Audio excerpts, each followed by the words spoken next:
Guys, good morning. आज हम पढ़ेंगे मैनचेस्टर सिस्टम के बारे में सोर्स प्लेसमेंट के लिए इन ब्रैकीथेरेपी।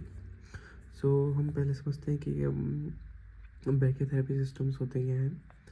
तो जो सिस्टम्स होते हैं वो एक्चुअली रेडियो आइसोटोप के प्लेसमेंट के पैटर्न होते हैं।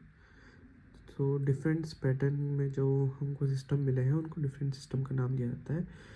ये खाली रेडियो आइसोटोप के प्लेसमेंट के लिए सिस्टम बनाए गए हैं।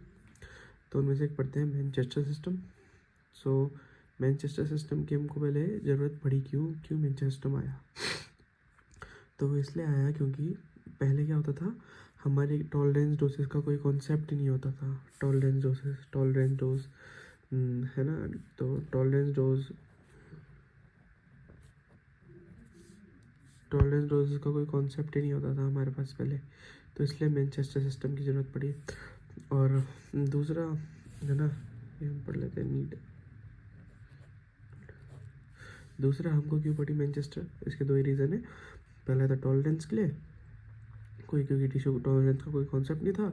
एंड दूसरा रीज़न है इसका कि पहले जो हम जो पहले एक्सटर्नल बीम रेडियोथेरेपी करते थे विद ब्रैकीथेरेपी जो हम करते थे, तो जो एक्सटर्नल बीम रेडियोथेरेपी में हम जो यूनिट्स लेते थे वो हम ग्रे में लेते थे, एब्जॉर्ब डोज हम निकालते थे।